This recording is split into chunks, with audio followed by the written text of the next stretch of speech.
Thank you. We all look forward to hearing James and Gayle speak. So without further ado, thank you, Gayle. Thank you so much. As you can see, we do call ourselves Israel My Delight. Just to back it up a little bit, Gayle and I met really in 1979-80, way back. And one of the first things that we talked about when we were, we met at a church, and the first things that we really actually talked about was Israel. Now, I mean, I came from a Catholic background, had really no clue what Israel was all about, just heard about it in the news and that kind of thing. But I always had some sort of a yearning for Israel. It pulled me. Every time I heard it, I was like, what is that all about? Don't know what it means. And so Gayle had some insight, and having was born in a Jewish home. It was some interesting insight that Gayle was, we would talk about. We would talk about Israel, and it was like very interesting that we would be discussing that. Obviously we were falling in love too. that helped, the conversation along. But it always centered around Israel. And one of the big things that we wanted to do when we got married is one of the first things we wanted to do was go to Israel. We'd never been to Israel at that point, and we wanted to go to Israel. So in '83 we got married, and then this picture here is in 1998 when we spent our first trip to Israel. Now I've never been on a tour. Gayle was on one small little tour because it was just, and I had to let her go because I was working and couldn't go. But she went. But every time we went, it was always about the people. It was always about the land. It wasn't about the tours. We weren't interested in the touristy things that people go and see. Now, some of those things are fine, and some of those things are great. We love the history, love those things, but we wanted to get in with the people and get a flavor of what was going on. What were they thinking? What was the things that they were going through, being surrounded by 22 Arab nations. What was their thoughts? What was their were they strong? Were they feeling beaten up? What was going on in their hearts? So when we were in Jerusalem, we were just kind of walking around the wall of the old city on the outside, and we saw this olive tree, and so we just loved it. It was just this, like this standalone olive tree right by the wall. You can't really see it, but right behind it is the wall, and so we were just kind of trying to get pictures of it. And then there was two young Jewish boys from America that were on that year trip that they take and of learning, and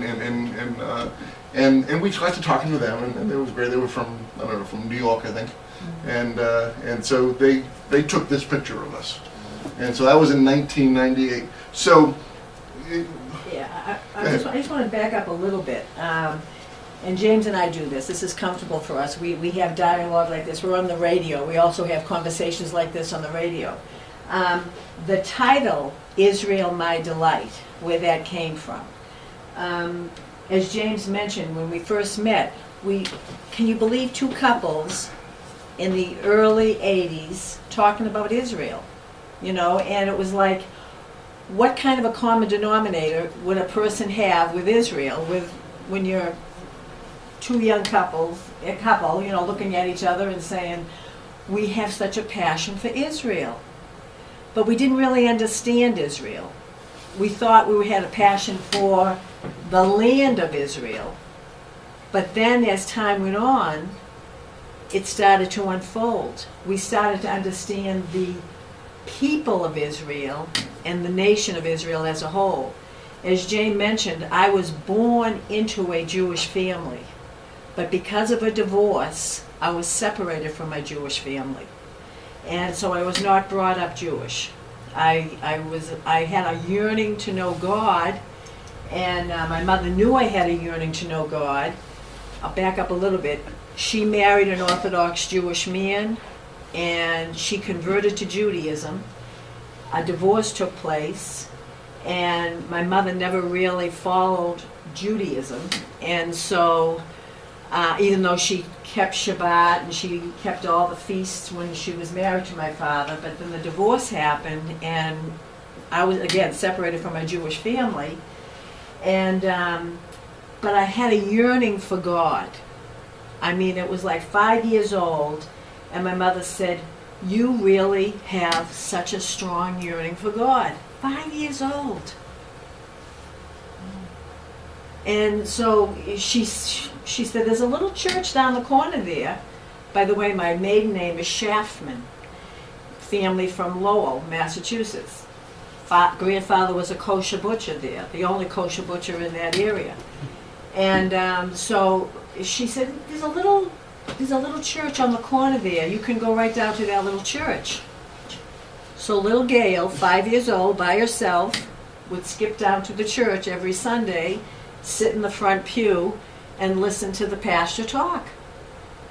And so I would just be sitting there, and then I'd skip home, and then I'd go down in the cellar, and I'd set up a pulpit, something like this. I'd invite all the children in the neighborhood in, and I'd be saying, "God is great." And then, "We want to go out and play hopscotch. We want to go play jump rope." "No, you sit here for a minute. I want to tell you." And this is 5 years old. And so my mother is upstairs, and she's saying, and my grandmother says, "What's going on with Gayle?" And my mother says, "She's like this all the time. She sets up this pulpit, and she has people sitting there, and she tells them that you need to trust in God." So having said all that, James and I meet, and we talk about we want to go to Israel. That's one of the places we want to go. We had 3 things we wanted to do. We wanted to go to Israel, we wanted to go to Hawaii, and we wanted to travel across country, just to see the United States of America. Well, we fulfilled 2 of them. We've been to Hawaii, we've been to Israel now 9 times. 9 times. This was the first time. And as James says, we never really had the same yearning for Israel that a lot of people, they go on these tours. And when you go on some of the tours in Israel, they take you to some very insignificant places in Israel. You go to places that really don't have any bearing at all on what is written in the Tanakh, the Bible. And it just it has no bearing whatsoever. So we said, when we go to Israel, we are going to search out the land and connect the land and the people. We wanted to connect the people. We wanted to touch base with the people and get to know them. And so 9 times now we've been there. Each time has been an unfolding of what Israel is all about. We've been on the street corners in Boston and Cambridge, supporting Israel and defending Israel as activists. We've been to New York a couple of times, to various rallies. But there is no place like being in the land of Israel and being there and saying to the people who are living there, "We're with you. Amen. We are with you. We love you. We're with you."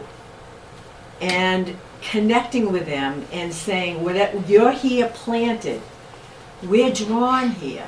We're drawn here." It's supernatural, without a doubt. The fact that we're drawn to Israel the way we are. Right now, we're planning our 2015 trip back to Israel.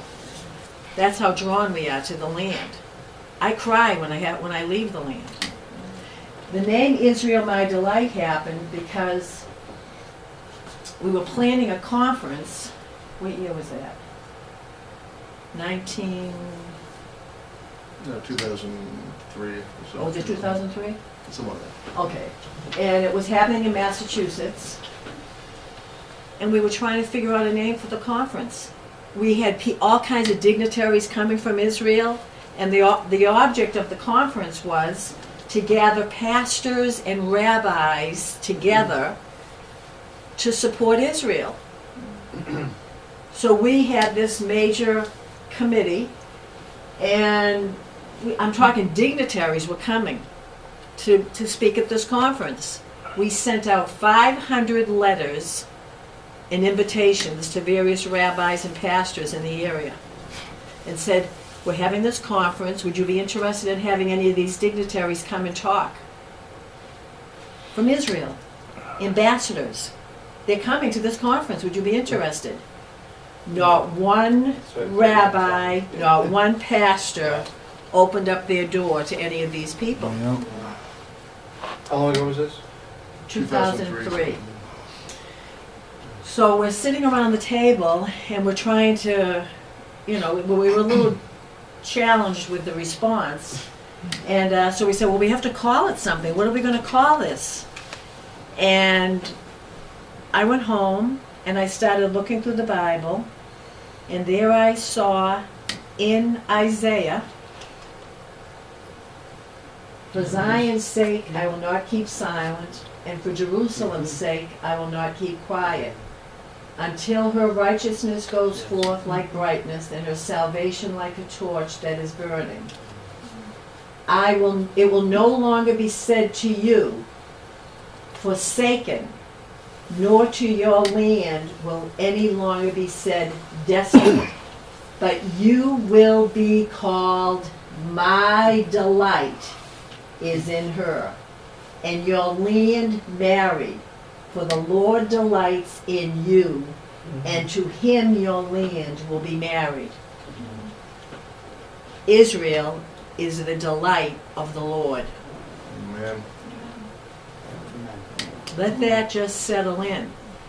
I mean, with all that's going on in the land today, with all that's going on in the world today, the anti-Semitism,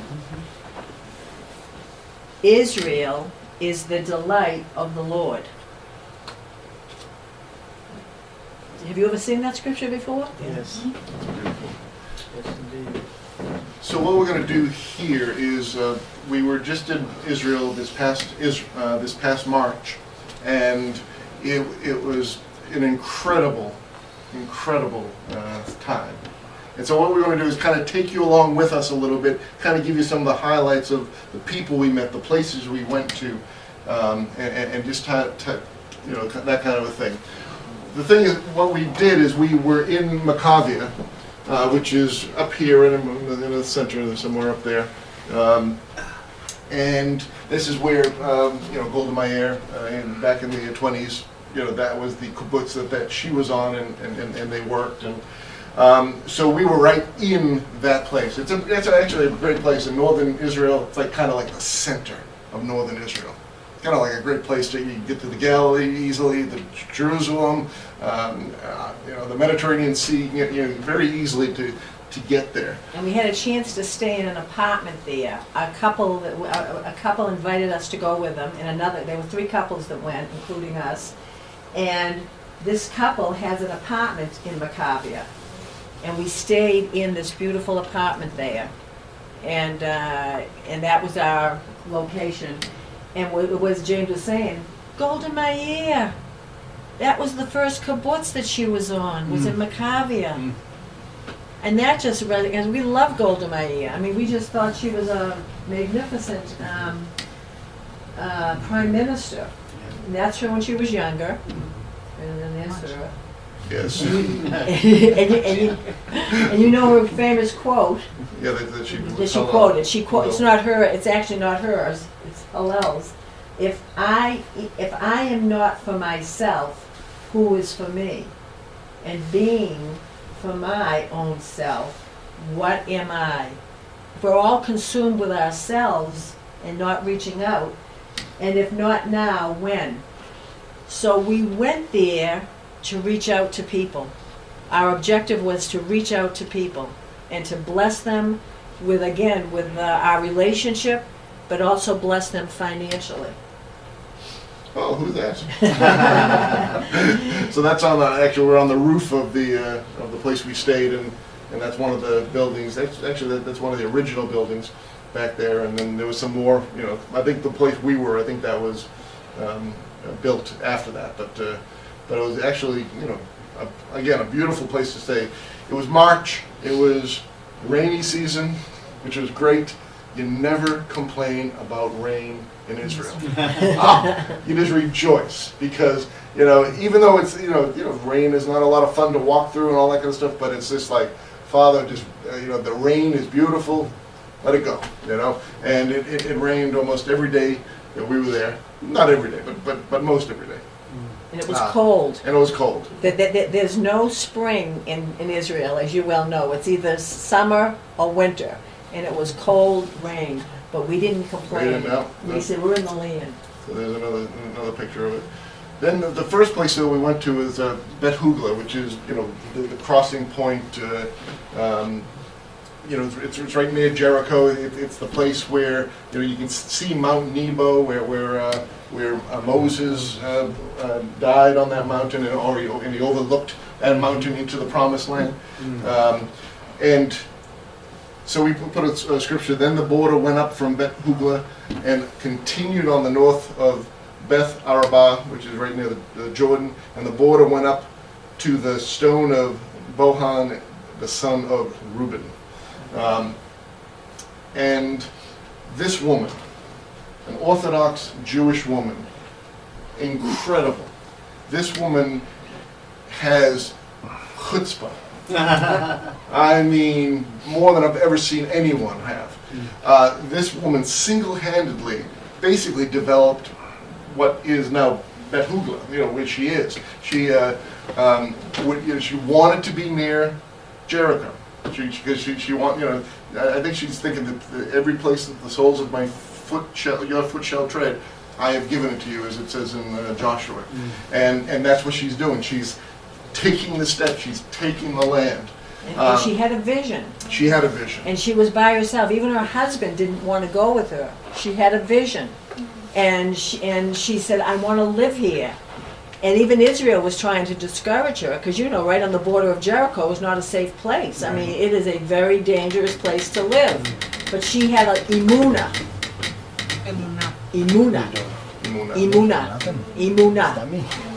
And which is faith. And she told her husband, I'm going to live here.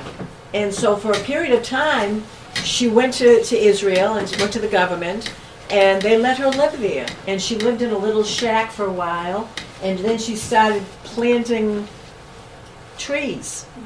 And we're going to show you what has developed as a result of this. But then finally her husband came. Yeah. And you got to understand that she is, strict Orthodox Jew. And to invite us with her is incredible, because she goes to, and we'll see a little bit of it, is we go to, she goes to Jericho every single Sunday. I mean, whether or not the IDF likes it or not, she doesn't care. We're taking people in, because there's a synagogue in Jericho that's about 500 years old, and she takes people there and explains what's the history and all that kind of stuff, and she's, but you see the so-called Palestinians are all looking at us as they were driving an armored bus, that type of thing. Escorted by the IDF. Have you heard of her in Israel? Have you heard of her? Erna. Have you heard of her? No. No? No, she's becoming more and more popular. But again, she did plant, basically single-handedly. I mean, she did. All this, she planted. She, by herself. Basically by herself. Finally, the IDF helped her, and other people started helping her. But she just wouldn't take no for answer. She was saying, I'm taking this land. This is my land. I want it, And this is in the so-called disputed area. Please. That's another story. So this is inside her house. This is actually Benjamin Netanyahu's brother-in-law. Oh, really? Yeah. Very, very supportive of Erna and what she's doing. And so he comes there every Shabbat, and they teach, and then he comes with her on the bus tours also with and she has 30, 40 people from all over the place coming with her into that. Anything on that, Gayle? Well, the fellowship, it's amazing. When we walked in there, we were told, number one, we were welcomed. She just embraced us, and everybody embraced us, and we didn't know if we were going to be received or anything. There was 3 couples, and welcomed with open arms. there was singing and rejoicing and playing instruments, and then again teaching that was taking place, and all kinds of people were coming in, asking questions. There was dialogue going back and forth, and it was just absolutely amazing. I mean, we sat there saying, is this not, I mean, who would ever think that we would be coming together like this and fellowshipping together and welcomed with such open arms? And not only is she a pioneer in what she's doing, I don't know if you can see these pictures up here. Yeah, This look one. at that, yeah. Yeah, she drew those. Oh, Those are really? all of hands. I see the hands, yeah. You know, and they're all over the place. I mean, they're all over the So whole. she's an artist. So she's an Yes. artist, and it's really some interesting things. So it was like a klezmer clarinet almost. And he was. Yes. He was. You'll hear a little bit of him. This So is awesome. this This was, is and this is awesome. why they invited us, is because they had a new Torah scroll Wow. that they were bringing into their synagogue, and they invited us, which was like, Well, this was the second. I was This was amazed. our second time there. The first time we came, and then the first time we came for Shabbat, and then they invited us back when they brought the Torah scroll in. So we were welcomed twice, and again it was like we were like family. There was no. It was just. It was so amazing. I mean, we were crying. We were sitting there crying, saying, These people are planted in the land of Israel. They are planted there. They're possessing. They're as James says, this is where they are supposed to be. This is where they are ordained to be, and then they're welcoming us. I mean, not just and the thing is, we've had connections before with Jewish people in Israel, but never on this level. Never on this level, and never on with the opportunity to be able to share what's going on in America. Well, we're involved with a group called Christians and Jews United for Israel. That's one little aspect of it. There's places in New Hampshire supporting Israel, and so this is encouraging them, what's happening, but they were very encouraged that we actually came to the land. That we actually came to the land. They were very encouraged by it. But where do you see the rest of the story here? This is amazing. Where do you see this? oops. Sorry. This one. That's the I video. haven't figured out how to do this thing and just kind of have it play automatically. So, No problem. come on. So this is bringing the scroll, the Torah, into the synagogue. If I can get it to it. How's that working now? Codec unavailable, what does that mean? I have no idea. Huh. I have no idea why that's not working. It worked before it's home. Oh, Ah. it's very exciting. Well, if you saw that, The men are dancing, they are rejoicing, and there probably was, I'm going to say, over 30 men dancing around the Torah. oh, well, sorry. Oh, I'm sorry. and then they were reading scriptures, and there was such rejoicing. Oh, Yeah. Oh well. sorry. But this is us on her property, just out, kind of looking out over it, and we're kind of doing a human shin. The letter of the Hebrew alphabet. So, Oh, I wonder what happened. Why it didn't work, James? I don't know. Maybe the next one will work. So then we went to Jericho, and again, this is with Erna, and we have this is where they crossed over, and then went to Rahab, and then Rahab said to the men, "I know that the Lord has given you the land, and that the terror of you has fallen on us, and that all the inhabitants of the land have melted away before you." Amen. So that was our escort. This was just part of it, but I was on the bus, and so I just kind of took a quick picture of them, because again, we were in the armored bus, and then they were coming. the guards of Israel were getting ready to bring us along into Jericho. Now, excuse me, every Sunday then when she makes this trip, that she has this escort? Yeah, and Yes. she brings Yeah. people on the bus. Yes, so it's Yeah. becoming well known that she's doing this. So I people see. from Israel and all Yeah. are coming. When I was Yeah. in Jericho, they had signs that said Jews are not allowed to go in there. Right. It's Yeah, against the law. Yeah. So they just only come in just for for Erna. Erna. For And Erna they has bring the permission, idea- and they let them in. Yeah, and- and the IDF tries to discourage her, but she's not Well, a who discouraging who person. protects or who? Is there anybody in the synagogue during the week that stays there that lives in No. Jericho? No, no. Really? No. No, it's, Wow. it's just an empty place. But So you'll this see is, the. this is us walking up to it, and There this she is. is us inside.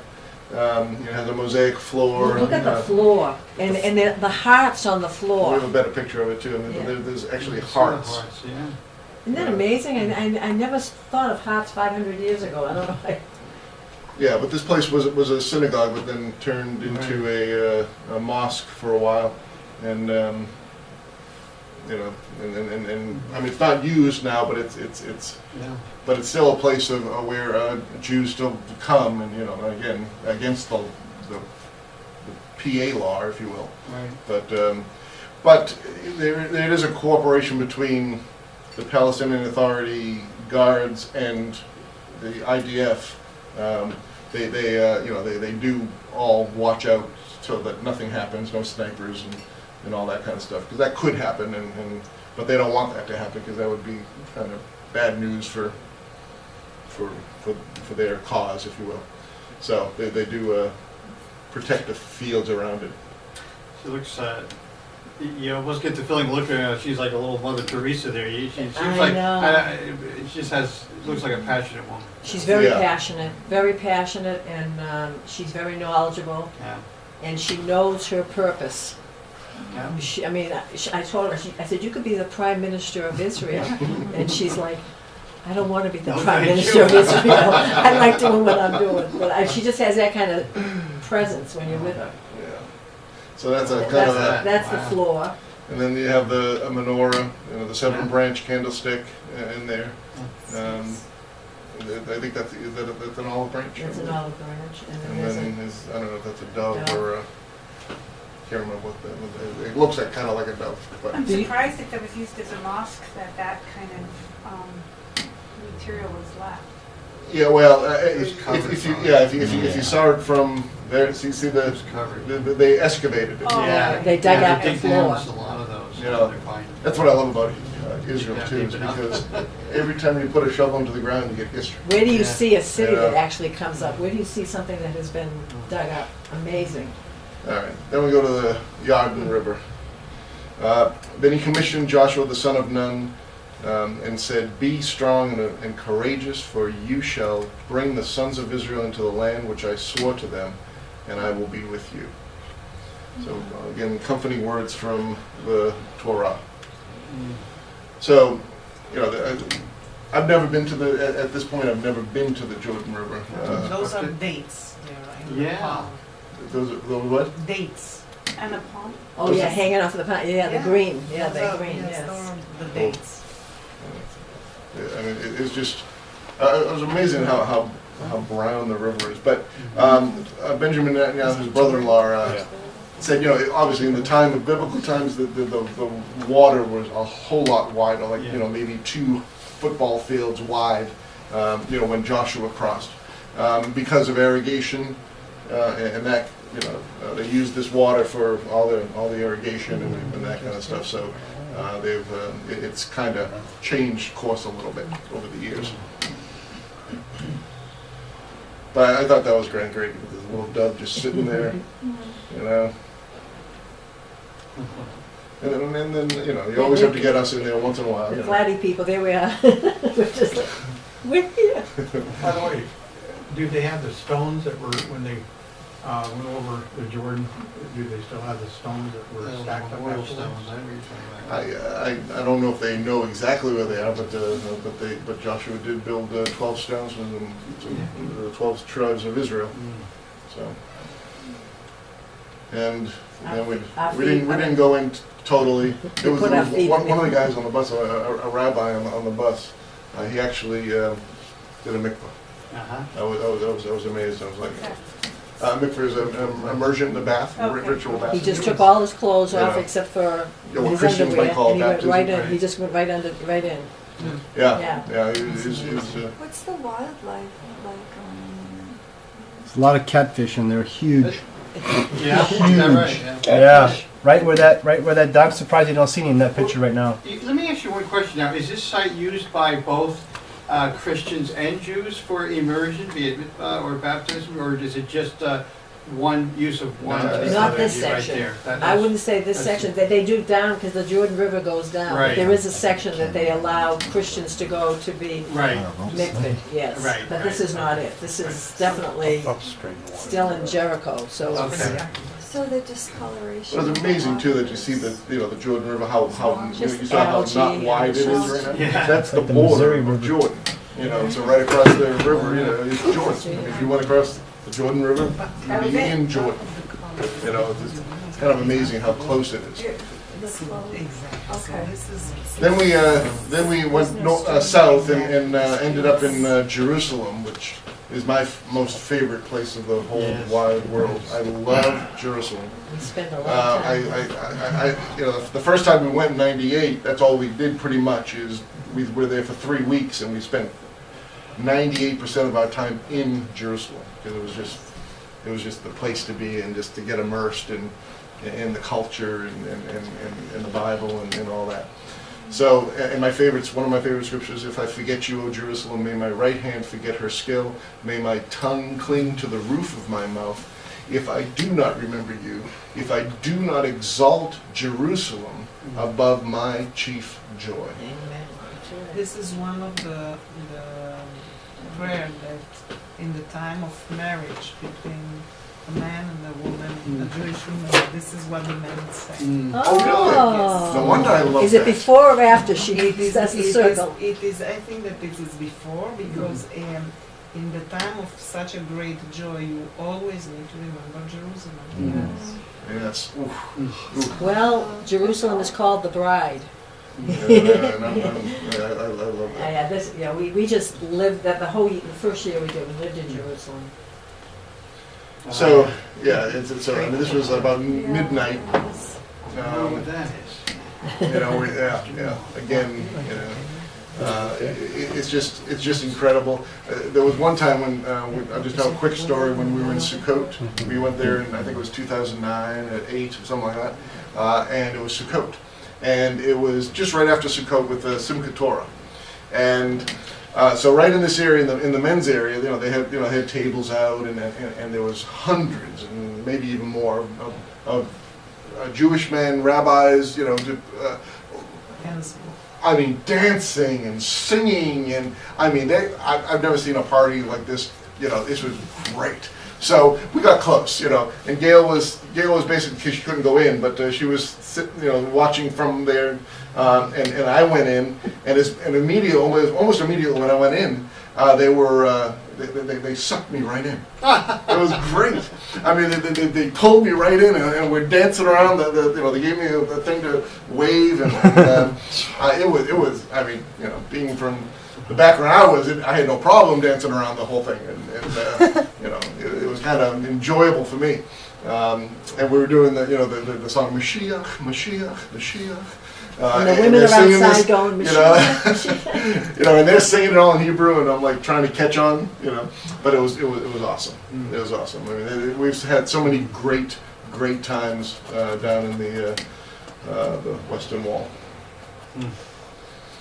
So and again, pray for the peace of Jerusalem. We do that every single day. May they prosper who love you, and we certainly do love you and love Jerusalem. But this is how you do not a bad picture, huh? It was like a selfie. But I tell you my secrets. I shouldn't tell you my secrets. It looks like someone took it from me.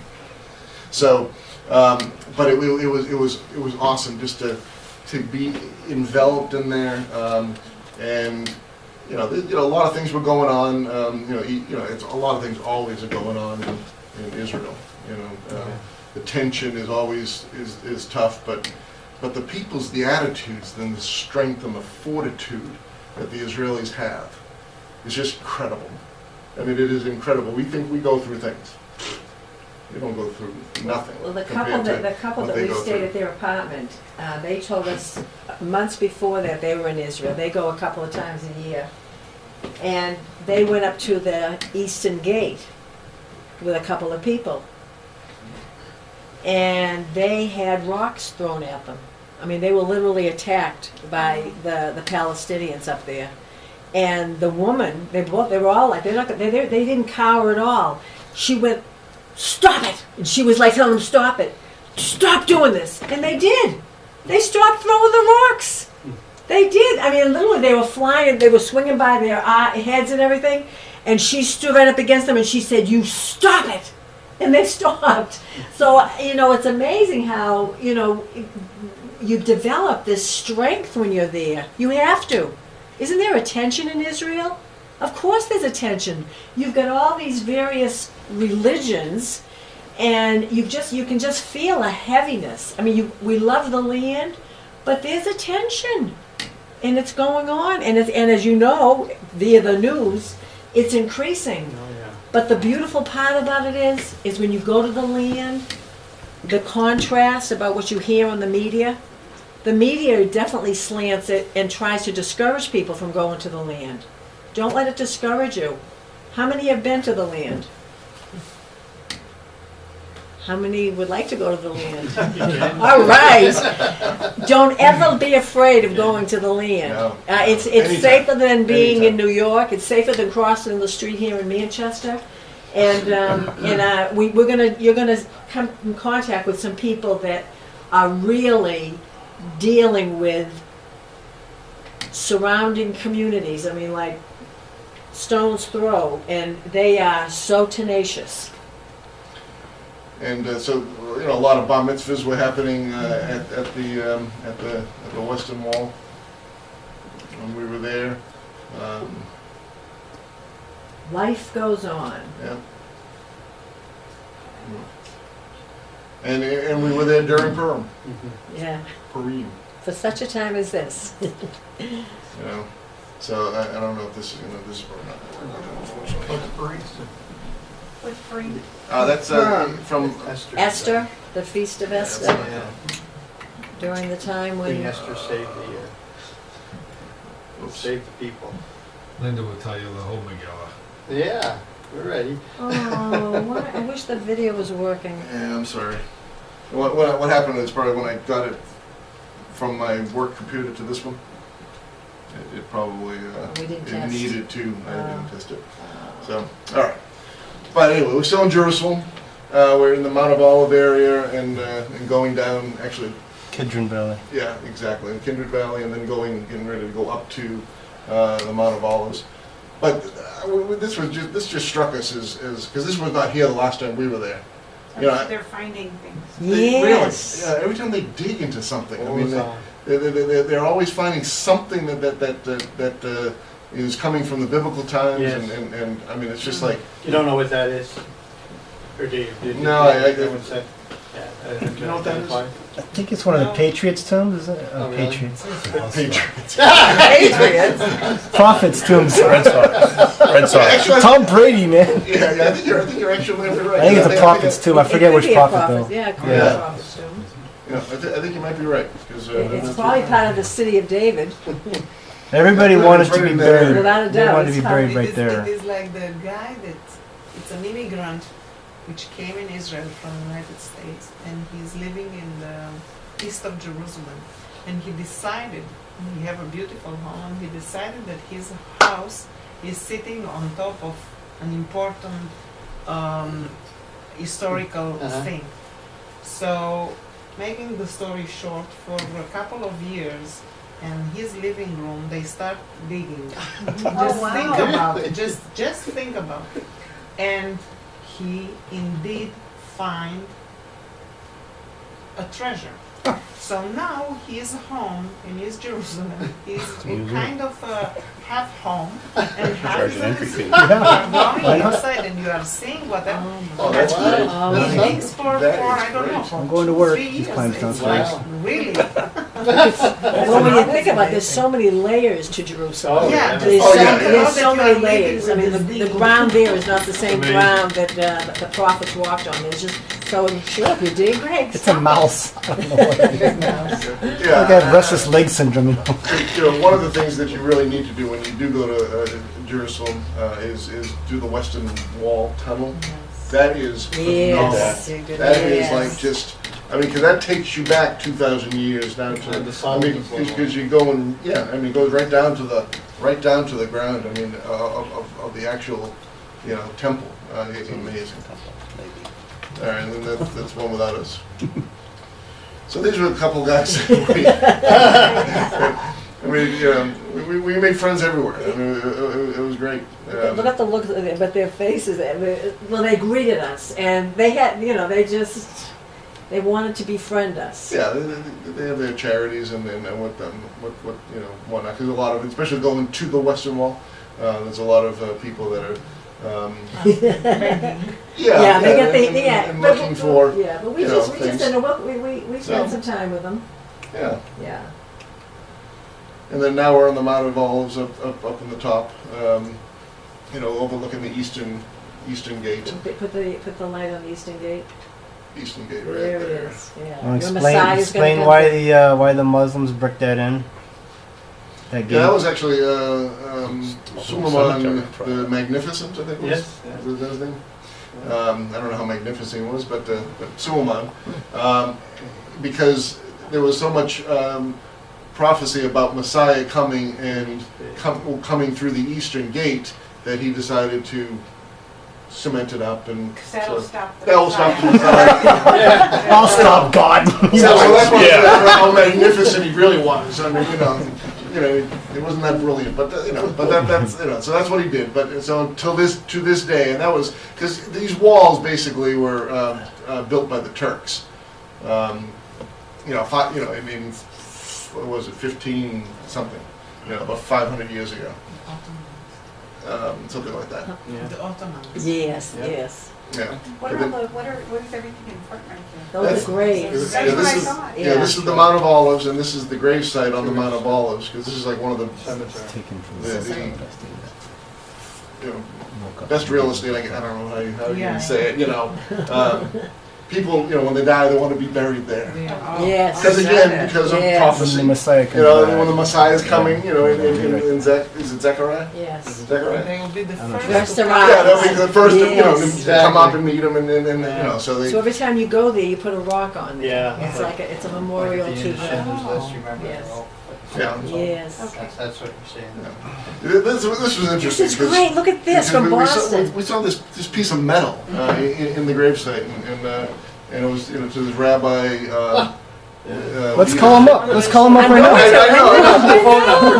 I mean, really, because you Call the phone number. they got the phone number there and everything. It's like I mean, I don't know what this is. Does anyone ever hear of that? Shabra Kadisha, okay? Shabra Kadisha I don't know is, exactly. What is it? Oh, really? Yeah, we have this in Israel and it's in Boston probably as well. Yeah, they have it in Boston. Yeah, Well, what so is it's it? Shabra Kadisha.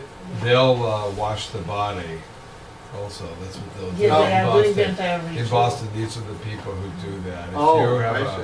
if you have an Orthodox burial, It's then his business they'll- card. They'll wash the body. Business for you the way it's He's supposed looking to for be work. done. And then wrap Oh, it in the that's interesting. either the In the white white. if it's the woman or the talit if it's the man. I think it's Doesn't the man You know, that's doesn't the what it man is, wrapped in Greg. a talit? Greg? What? That's No? what it is, isn't it? It's wrapped in It's a an White? inscribed business in card. That's what. in It a is. white. Yeah. He's looking for work. material. He's looking for business. It's graffiti. but the Left it at a talit is not cemetery. drawn. Oh, Right in okay, the all right, cemetery. okay. So yes, so he's advertising. That is amazing. Yeah, actually, yeah, because this. Oh, that's what he's doing. He's Yeah, So this must advertising. be Yeah, murder and, because this Write looks that like number a, down. that's printed, but that looks like a signature. Signature. Right, And then it's there's his not a- telephone number. There you go. He said You you know. don't want to be embalmed. No, I'm not gonna, they don't get involved. So, It's heverkadisha.org. Yeah. Yeah. That's what it is. Did That's you their find it? website. Okay. He didn't put the website, maybe we need No, I to- didn't put the website. Yeah, But when you you took go the- back, James. You need to. Yeah, you put need to the put the entire website when you go information. back. oh, right the list. Bring a So Sharpie. it's a Jewish funerary group, basically, right? That does Yes. prepares. Yeah. Okay, I Yes. understand. That's interesting. All right, so when we were, okay, good. Now, so this gentleman, now, if I was gonna say what King David looked like, I mean, isn't he so He's from- handsome? from What a Hollywood, handsome, from yeah, Hollywood, isn't he that's King handsome? David. Yeah, yeah. I don't know, he was supposed to be pretty handsome, but Yeah. anyhow, unfortunately, you won't hear his flute playing. He was playing a wooden flute. But very humble man and just sitting there in Jerusalem. yeah, because now you gotta understand, we were coming from Jerusalem up to the Mount of Olives, so this was like right near that excavation. Yeah.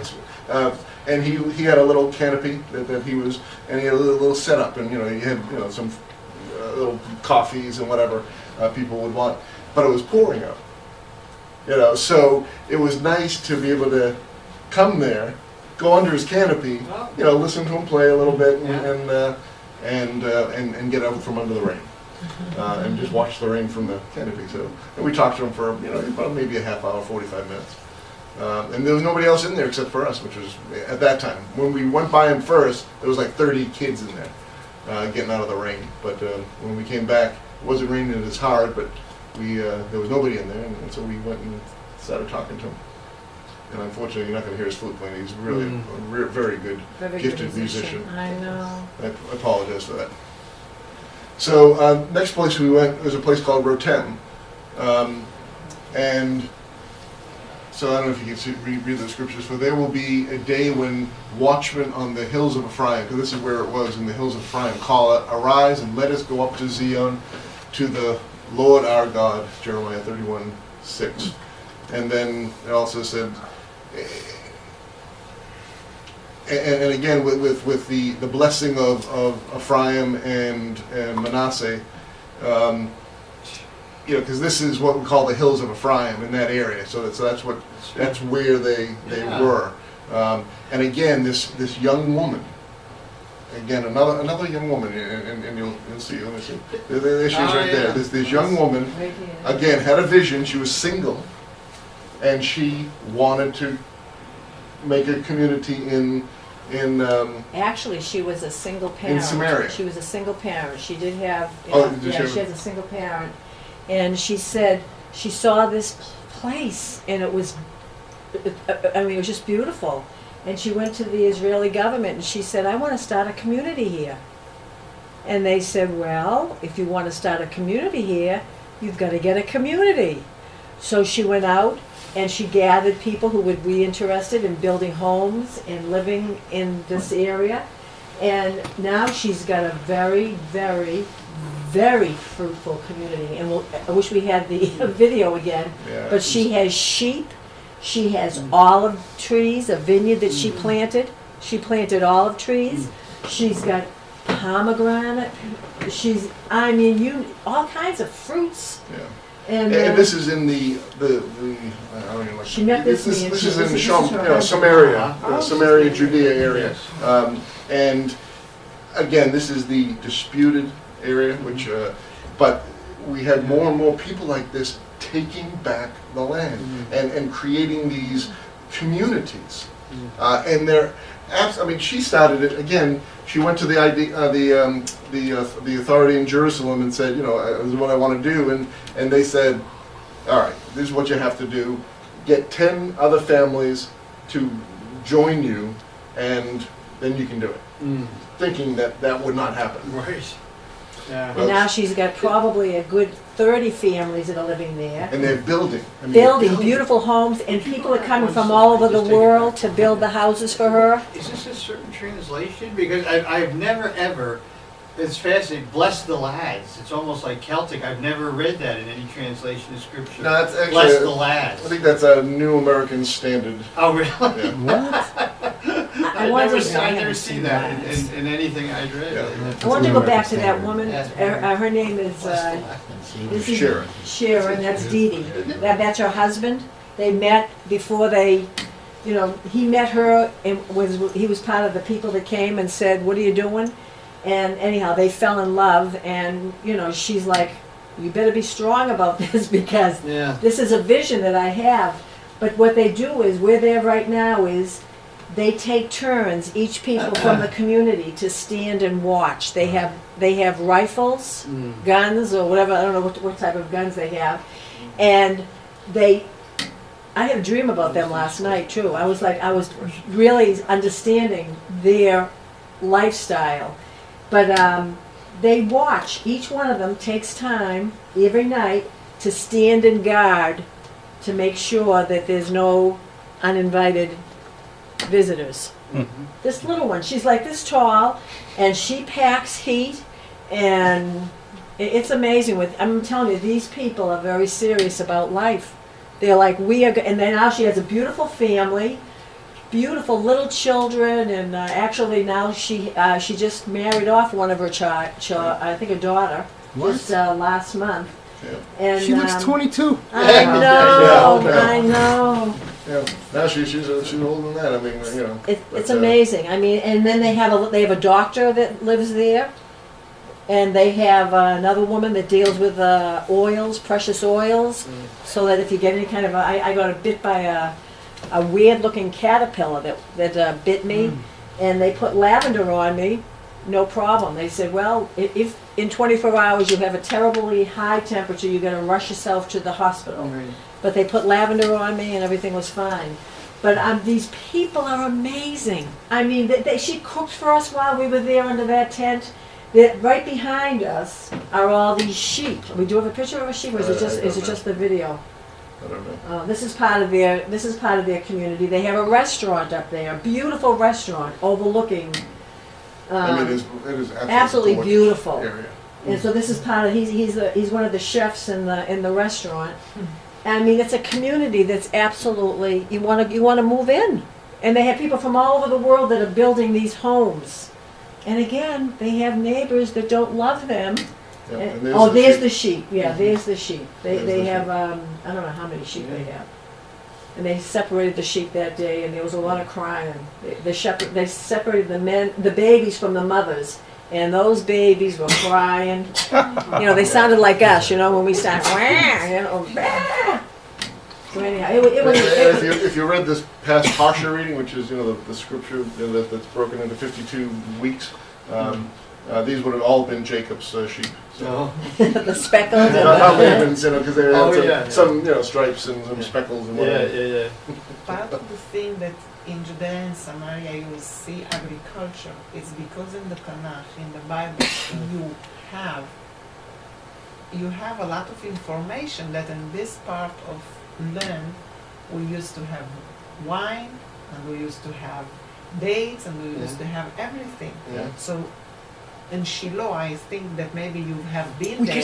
We're going to show you Shiloh. In Yes. Shiloh, for example, Beautiful he's wine. a guy. Oh, yeah. Yes, I'm coming from there, so this is why I know. Not from Shiloh, from Ariel, but the people in Shiloh, one of the guys is an agriculture. And by the way, when we start living in Ariel, my husband used to do at least 3 or 4 weeks nights guarding Ariel. This was the time that, yes. Yeah, Yes. and the one thing when we're going to get to Shiloh, because we did spend some time there. Yeah, it's beautiful. And David Rubin, do you know David Rubin? Yes, I know. Yes, I know. yes. And here is the Yes. And so, yes. this is Shiloh. This is yes. this is a replica of the tabernacle of the Moses, the tabernacle Moses had in the wilderness. They made a permanent one. Joshua brought it in and made a permanent one in Shiloh. I'm going to visit that next time I go. For 300. Oh, you it's should. phenomenal, Definitely go place. there. You will. Oh and my it stood goodness. for 369 Come with years. us. No way. Yeah. I travel alone. The Lone So- Ranger. The one guy. Oh, That's it. This is why you don't. I read the car. This was interesting too. I love this scripture. It says, the scepter shall not depart from Judah, nor the ruler's staff from between his feet, until Shiloh comes, and to him shall be the obedience of the peoples. So until Shiloh comes is always from a Jewish standpoint, a Christian standpoint, is always referring to Mashiach.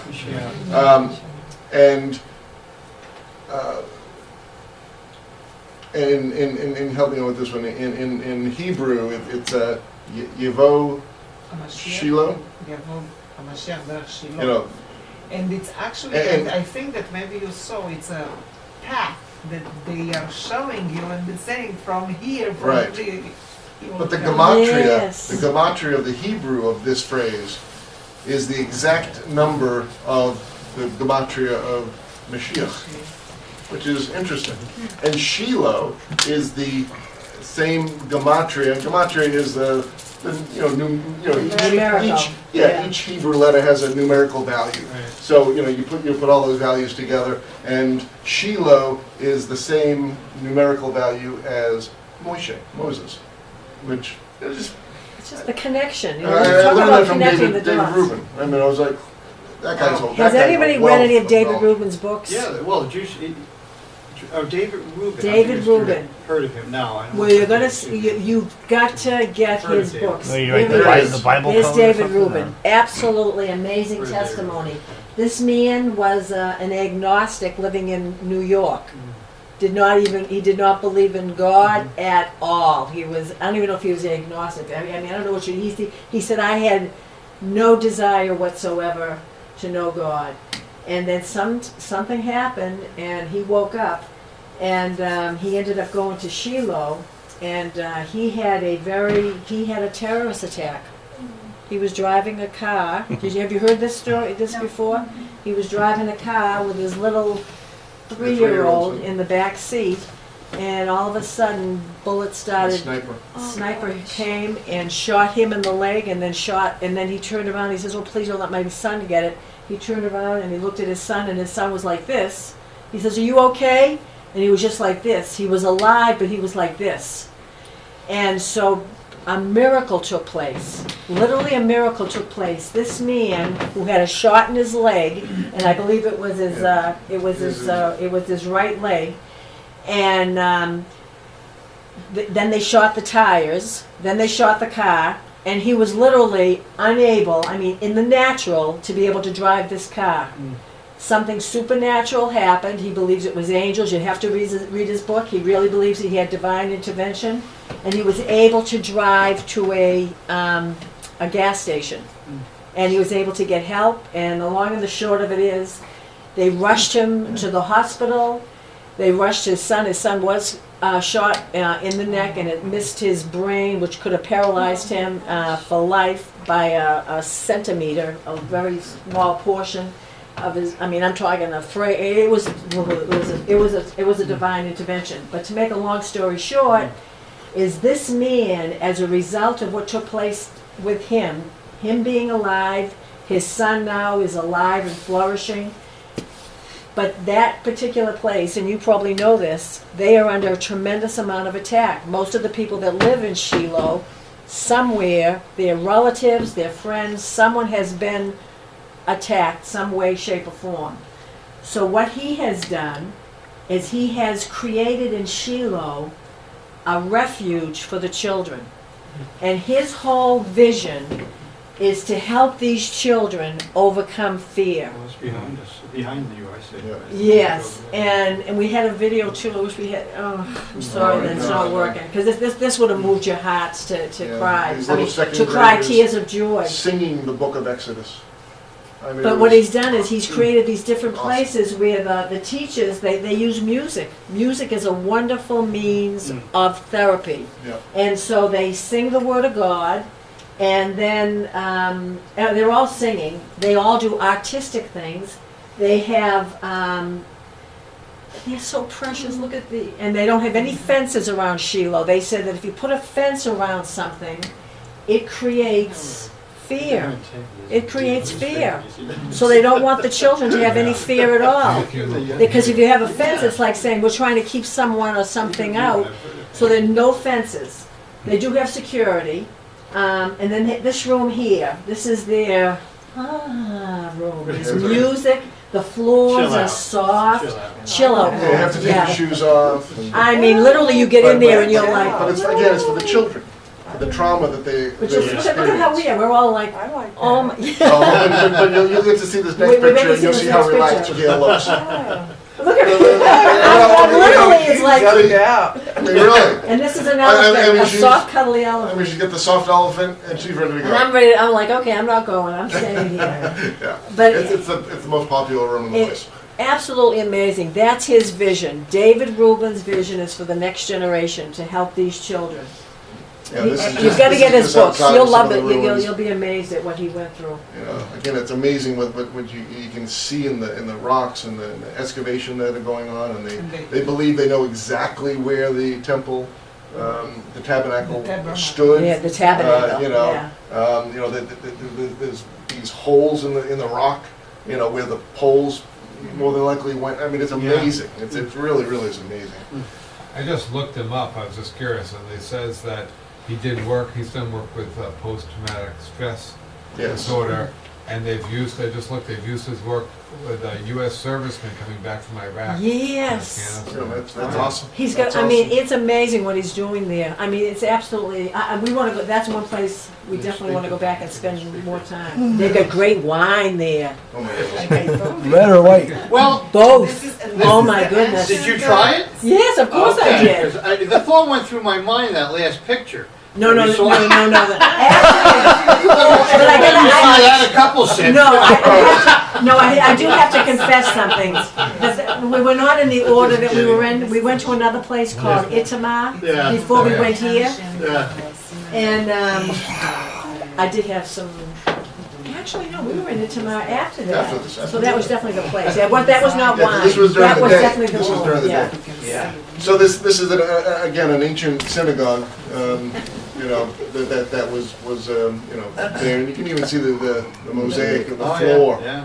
you know, in Yeah. here. So again, this is Shiloh, and This is again, what you see. yeah, this is actually I think this Oh, this may might have be been Itamar. this might have been Itamar. 'Cause This I is think- see the mountains there. That's Itamar. Are those the Mount of Blessing, the Mount of Curse? You know, Gilbal and Ebal and Gerizim. I think if maybe? you hit the next one, Yeah, you'll see. I think it is. well, No, actually, oh, you may have switched. I may have, Oh, I don't know, okay. I can't remember. But this I- is I- inside. But this is inside Eli's Eli's. apartment. Yeah, you know Eli, You know, the high priest. High priest Eli, Oh, Yeah, yeah. the Eli? last high priest. the last high priest. In It's in Eli. Eli, Okay. yeah. Eli, I'm sorry. Eli. I'm going there all the time. Yeah, with Hophni and Pincus. I don't know if Hophni is right. Hophni. His And sons Hophni and Pincus. Could be. Yeah. The way that you are pronouncing. I know. Quieter We're, heat. we're butchering the Hebrew language. But it was interesting. Again, now this, you gotta picture this. This is, you know, it's pouring rain outside. You know, again, but it was absolutely gorgeous. And I wish we had the picture. You would have seen a little bit of it in the video. But the picture of us coming down this, there's no steps. There's no ladder. It's just rock. And we're going down, and you know, I mean, I had a hard time getting down there, but you know, we had about I mean, 3 I'm in women skirts with and us. sandals, and I'm like, what was I I thinking? mean, it was kind of crazy. But this was, you know, and he was explaining the cave and what, you know, that why he thinks that this could be Eli's apartment, as he called it. This would have been That would have him- been the film It would have been inside him there. talking about it. Sorry. Yeah, Now here's Itamar. yeah. And there's the I don't know which one is which, but Gerizim and Ebal. I'm not sure. Blessing and curse. The place that was the horrible massacre. Yes, of Vogels. that Yes, the family. Fogel massacre. Vogel family. Yeah, it's Yes. really, yeah. Because we were at this couple, and you'll see them is Right here. Moshe and Leah. Leah, Goldberg, what is it? Goldsmith. And as actually, David, just one thing is David Rubin was the former mayor of Shiloh also. I mean, he was, and also with Moshe, he was the former mayor of Itamar, and he's now, you know, one of the rabbis there, and you know, and they go all over. They have the Itamar fund. you know, again, the Fogels only lived like 3 or 4 houses down from where they were.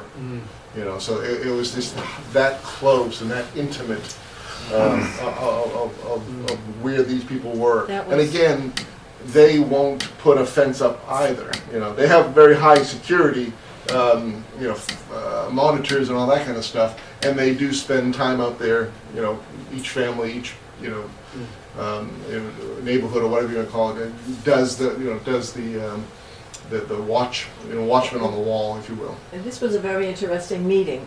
I met them in Tennessee. They were speaking at a conference in Tennessee, and I was so taken by they are such a beautiful personality.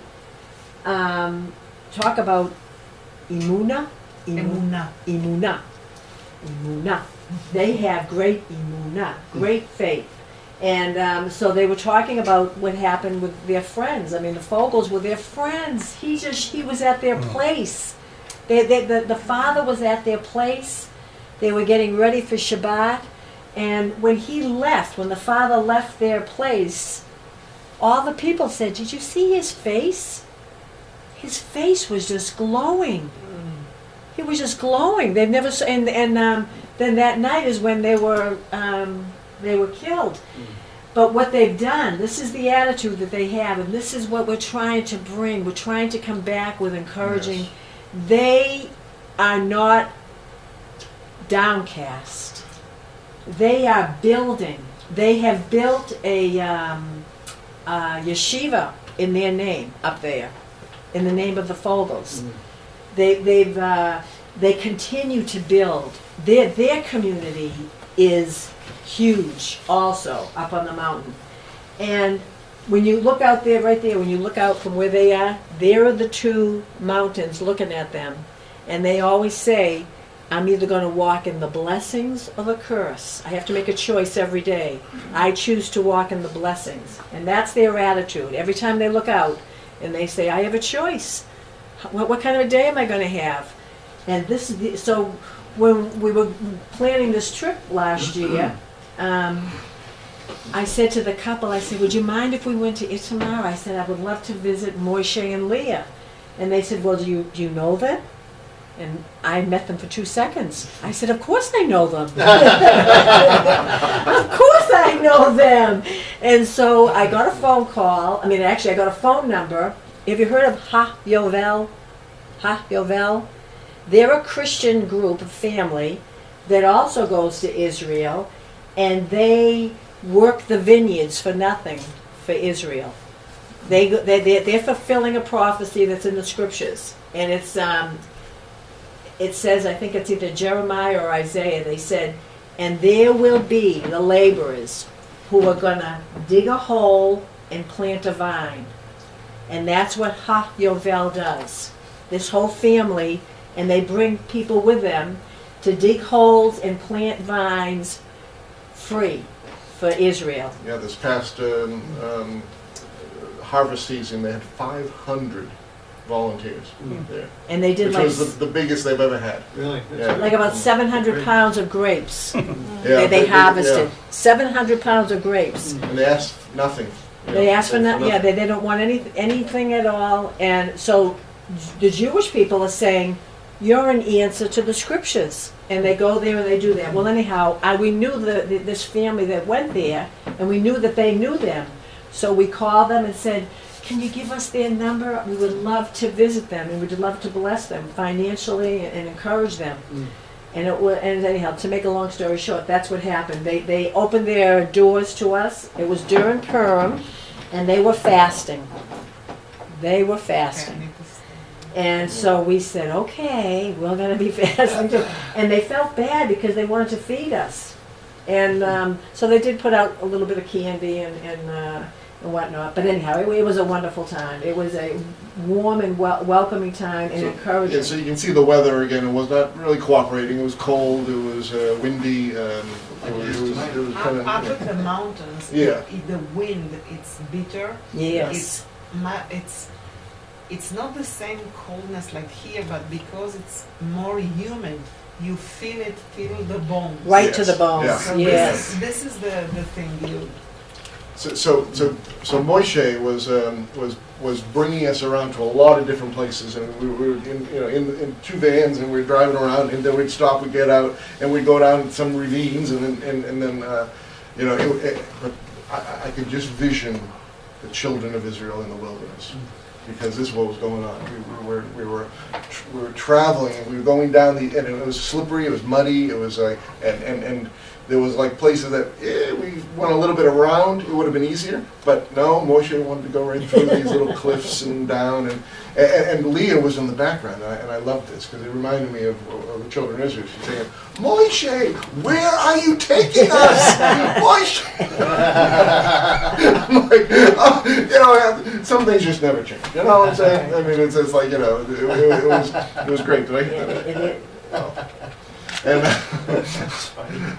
actually, I guess that picture was the right picture, because there's those two mountains again. Yeah. Except now we have people in front of it. Us. Yeah. So that was. There's Leah giving us a. They took us to an ancient wine cellar too. Oh, I wish we had that on film. I mean, it was like way down underneath the ground. Yeah, dark. And dark and narrow, like, and we had to. 10-watt bulbs in there. It was amazing. That was amazing. And there was puddles everywhere. And we were singing and rejoicing, and we just. But they had one of those drum things. I don't know what you call them.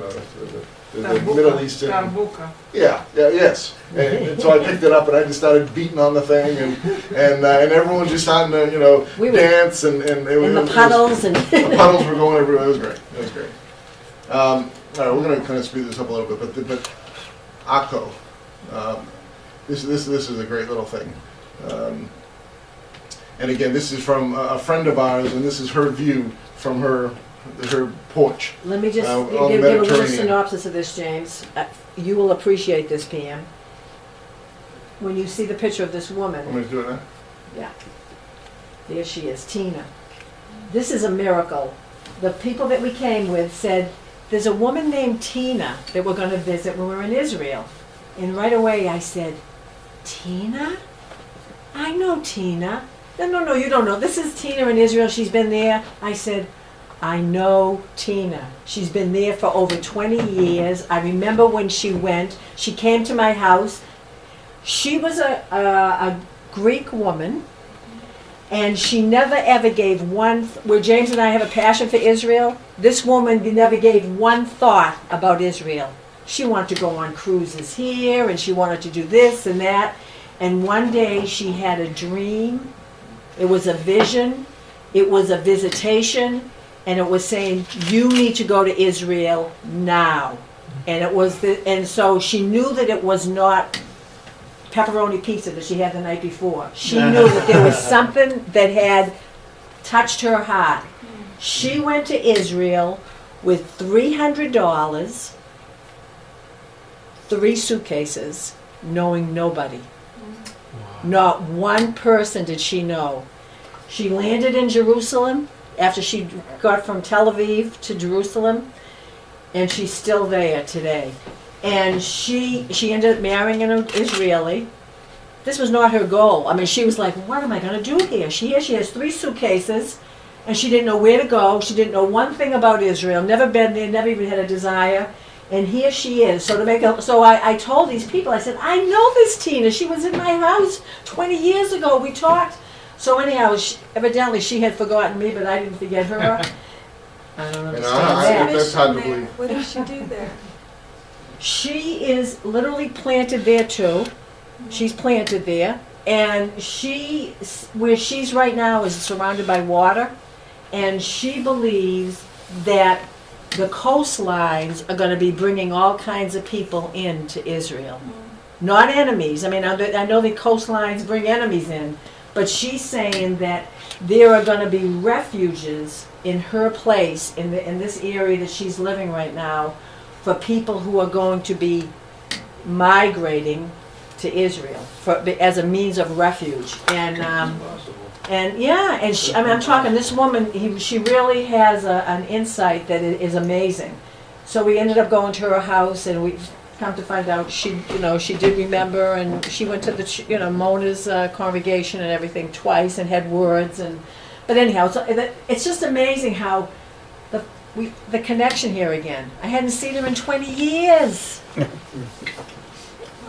I mean, isn't that amazing? She's from New England. Yeah, she's from Medford. Oh. Yeah, she's from Medford, Massachusetts. Okay, we're just going to speed Okay, this go up ahead, because okay. we're Okay. almost done here. Okay. But then we went to the Galilee and Gilal. We won't spend too much time with this couple, but they're another amazing couple. She's from a Jewish background. He's from Scotland, Scotland, and yeah, she's from the from- United Kingdom. And Yeah. they're doing, they're involved in doing, what do you call it, a reality, you know how they have the reality, TV, reality kind of, TV? you know, a life They're- in the day of an Israeli They're doing type of reality thing, TV you know. on learning how to speak Hebrew. Yeah. Oh, really? Yeah, yeah. So it's you know, but the guy's very creative and it's a wonderful family, and they have this beautiful home in, you know, overlooking the Galilee, and you know, kind of neat, and you know, and then Gilboa, this, you know, obviously this is where Saul met his last, and we were up on top of it. So we just, you know, this was kind of the end of the trip, just so we just, you know, going to a couple places where it was pretty close to Macavia. So I don't know who's holding on to who for dear life, but it's absolutely gorgeous. They do a lot of skydiving over this. Yeah. Looks like a great Or gliding, you know, Yeah, they're gliding. Yeah. Because again, the wind, as you said, the wind is just incredible up there, and you get a lot of people that do a lot of daredevil type of stuff, and it's really, really beautiful. And now we found the same that tree. tree. We did. We found that tree. It's still there. But look, The same- but it's bigger. Yeah, Look at how much much it's bigger, grown. But So haven't this is we. there, no, we got small. I don't know what Yeah, happened. you got smaller. Yeah. You know. But that's the same It's a tree. nice symbol. Isn't you know? that amazing? The Romans, Yeah. That's very the cool. natural and the Isn't wild that so olive. cool? But you see this thing? I mean, this is a That's very scanned picture, so it's not as I big. mean, but we see intentionally that? You looked see for this that? tree. We Oh, said, yeah. we've got to find Same that tree. same exact But you thing. can No see the question, knots it's in it and exact, everything. yeah. It's the same tree. Isn't that Absolutely. amazing? You know? That's something. So that ends our little story. Very nice. Well, we hope we whet your appetite to go.